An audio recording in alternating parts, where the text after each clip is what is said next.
2025년을 기준으로 해서 두 가지의 꼭지점이 나올 거라고 봐요. 1, 2분기 때 살짝의 탑이 한번 나오고 3, 4분기 때 더 큰 탑이 나올 거라고 바라보고 있거든요. 첫 번째 사이클 탑 때는 최소 10,000원은 넘어가지 않을까. 두 번째 탑, 더 높은 탑이겠죠. 그때를 봤을 때는 최소 30,000원 정도는 무난하게 넘어갈 수 있지 않을까. 네, 안녕하세요. 신사임당 구독자 여러분들. 또 이렇게 두 번째 오늘 촬영을 하게 됐는데 초대해 주셔서 이렇게 또 인사드릴 수 있음에 너무 감사드리고요. 오늘도 유익한 컨텐츠로 저 또한 많이 좀 노력할 수 있는 모습 보이도록 하겠습니다. 반갑습니다. 문채원입니다. 최근 리플의 뻥튀기 시세 조작 폭로가 있었다고 합니다. 해당 소식을 전해주신다면요? 사실 XRP에 대해서 시세 조작이 있었다라는 이런 이슈는 이번이 처음이 아닙니다. 리또속이라고 하는 그런 말이 괜히 나온 게 아니겠죠. 4년 이상 법적 소송이 길어지면서 호재는 계속 많이 나오는데 가격이 사실 그동안 많이 억눌러 있었단 말이죠. 그때부터 계속적으로 뭔가 시세 조작이 있는 것이 아니냐, 뭔가 기관에서 물량을 컨트롤할 수 있다 보니까 계속 좀 매도 물량을 만들 수 있지 않을까라는 이런 합리적 의심까지 있었는데요. 사실 암호화폐 시장 자체가 아직까지는 시가총액이 현저하게 작거든요. 비트코인을 필두로 한 전체 시가총액이 현재 3.5조 달러 안팎이에요. 사실 이 시가총액 자체는 애플, 우리가 잘 알고 있는 나스닥 회사, 빅테크 회사의 그 시가총액도 못 따라가는 수준이거든요. 그렇다 보니 또 시세 조작이라거나 이런 마켓 메이커들을 활용해서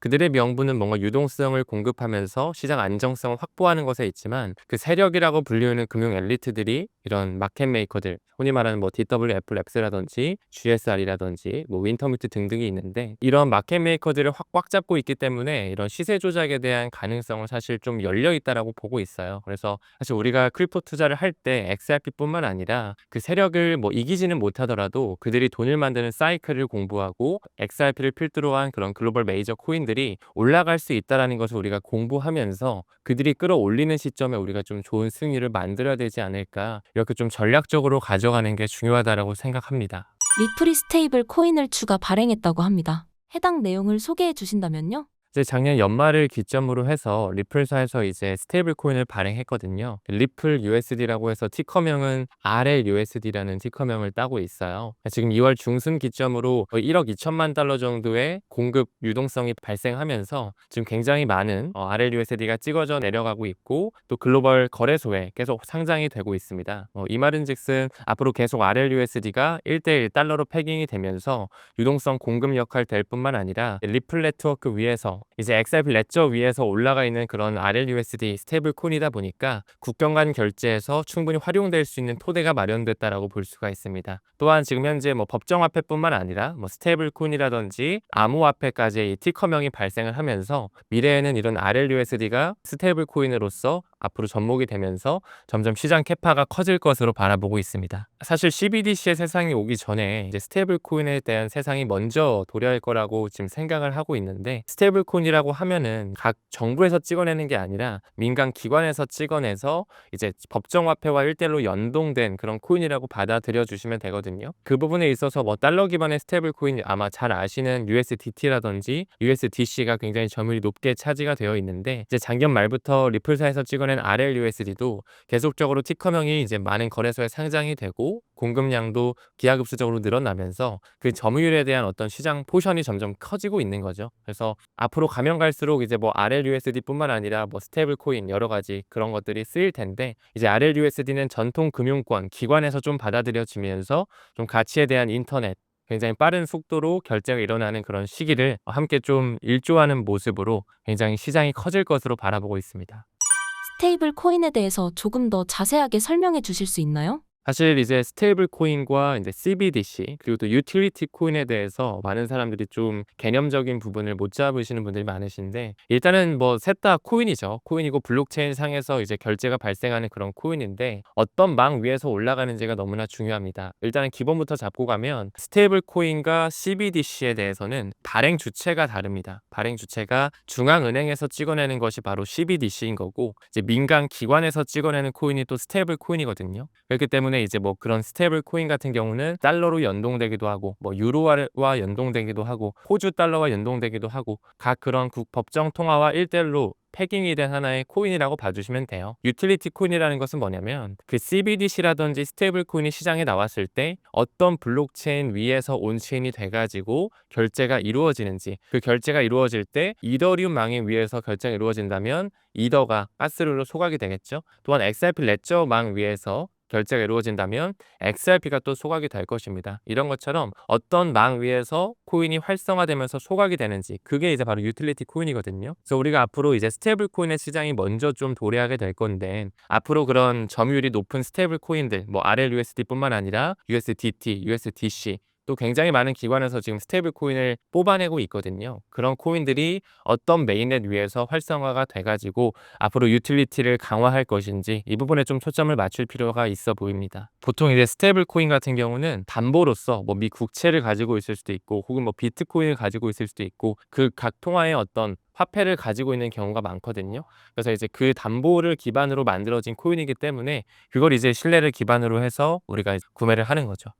리플의 스테이블 코인의 발행으로 리플의 가격이 올라갈 것이라고 예상하시나요? RLUSD, 그 리플사에서 찍어내는 스테이블 코인 자체가 두 가지 메인넷 위에 올라가 있거든요. 첫 번째가 이제 XRP 레저 방이고, 두 번째가 이더리움 메인넷입니다. 그래서 지금 현재 둘 다 병렬적으로 해서 온체인 돼가지고 거래가 활성화되고 있는데, 시간이 지남에 따라 이제 XRP 레저 망 위에서도 결제가 이루어지기 때문에, 그렇게 된다면 XRP가 네이티브 토큰으로 이제 소각이 되겠죠. 그러면 이제 수요와 공급 법칙에 따라서 RLUSD가 더 공급이 많이 되고 활성화가 많이 되면서 기관의 채택이 이루어지면 이루어질수록 XRP가 그만큼 많이 소각이 된다. 이렇게 연결지어서 봐주시면 됩니다. 모든 코인, 뭐 사실 주식도 마찬가지겠죠. 부동산도 마찬가지로 수요와 공급 법칙에 의해서 우리가 가격이 결정이 되잖아요. 그러다 보니까 일단 그 해당 코인에 대한 토크노믹스, 얼마나 발행량이 있고 시장에 얼마나 유통되어 있는지 이런 걸 아셔야 되고, 실제로 어떤 기관의 채택으로서 혹은 제도권 편입이 됨으로써 앞으로의 이 사용량 자체가, 유틸리티 활용성 자체가 얼마나 앞으로 커질지에 대해서 우리가 좀 포커스를 맞추면서 투자를 이어가야 된다. 이렇게 좀 말씀드릴 수 있을 것 같아요.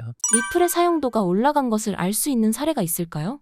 거의 모든 코인 자체가 이제 스캔이라고 해서 이제 아무래도 블록체인 기반이다 보니까 실제로 어디로 이동이 됐고, 어떤 지갑으로 이동이 됐고, 어느 정도 소각이 됐고, 실시간으로 얼마나 빠른 트랜잭션을 가지고 원장이 생성되는지를 우리가 알 수가 있습니다. 이더리움 같은 경우는 이제 이더리움 스캔, 이더 스캔의 페이지에 들어가면 알 수가 있고, XRP 같은 경우는 XRP 스캔이라는 홈페이지가 있어요. 우리가 구글에 XRP 스캔이라고 하는 검색만 해보면 실시간으로 XRP가 지금 얼마나 빠르게 소각이 되고 있고, 어느 지갑에서 이동이 이루어지고 있고, 원장은 얼마나 많이 생성이 됐으며 지금까지 이 공급량 1000억 개 중에 어느 정도가 소각이 됐는지, 이런 것까지 확인을 할 수가 있거든요. 그렇기 때문에 미래 이 블록체인 세상에 들어오게 됐을 때는 정말 모든 것이 다 한눈에 들여다볼 수 있는 그런 분산 원장에 대한 시대가 올 것이라고 보고, 앞으로 XRP가 또 기관의 채택을 받고 은행권에서 정말 리플 네트워크가 채택이 되면서 그 ISO 2002라고 하는 시대가 불어오게 된다면 더더욱 큰 소각량이 발생될 것이라고 바라보고 있습니다.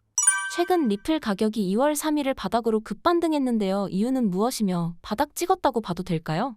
사실 뭐 XRP의 가격이 계속 오락가락하죠. 뿐만 아니라 많은 뭐 비트코인을 필두로 한 알트코인들도 뭐 호재가 나오고 악재가 나오는 부분에 있어서 가격이 계속 변동성이 굉장히 극심하다라고 볼 수가 있겠죠. 근데 2월 초에 말씀하신 것처럼 약간 올랐던 부분은 일단 그레이스케일이라든지 비트와이즈에서 신청했던 XRP 현물 ETF가 지금까지 SEC에서는 항상 좀 거절을 했었다면은 이제는 좀 신청을 받아주는 스탠스가 좀 있었어요. 그리고 최근에 백악관을 필두로 한 암호화폐 자문위원회 안에 지금 강력한 후보로서 리플의 CEO 브래드 갈링하우스가 유력 후보로 올라와 있거든요.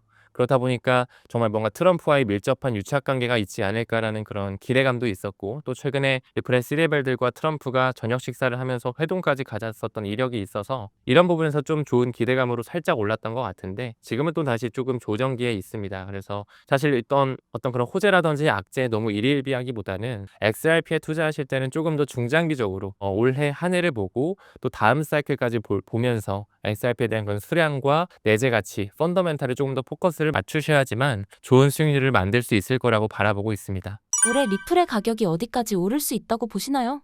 저는 사실 이제 2025년을 기준으로 해서 크게 봤을 때는 한 두 가지의 꼭지점이 나올 거라고 봐요. 작년 사이클도 마찬가지로 더블탑이 형성됐었는데 이번에는 더블탑보다는 이제 1-2분기 때 살짝의 탑이 한번 나오고 3-4분기 때 더 큰 탑이 나올 거라고 바라보고 있거든요. 그래서 저는 첫 번째 사이클 탑 때는 XRP가 하나 기준으로 최소 10,000원은 넘어가지 않을까, 네, 이렇게 좀 바라보고 있고, 그다음에 두 번째 탑, 더 높은 탑이겠죠. 올해 4분기 정도를 바라보고 있는데 그때를 봤을 때는 저는 XRP가 한화 기준으로 최소 30,000원 정도는 무난하게 넘어갈 수 있지 않을까, 좀 이렇게 생각을 하고 있습니다. 근데 이 가격적인 부분은 제 개인적인 생각이니까 좀 참고만 해 주시고요. 일단 강력하게 말씀드릴 수 있는 건 이 2025년 자체가 이제 알트코인에 대한 현물 ETF가 많이 또 출시가 될 것이고 제도권 편입이 되는 시기이면서 또 암호화폐에 대한 그런 기관들, 뭐 거래소라든지 여러 가지 커스터디 회사라든지 플랫폼 회사들이 또 IPO를 준비하고 있는 해이기 때문에 굉장히 좋은 파급력이 좀 나오지 않을까, 이렇게 좀 바라보고 있습니다.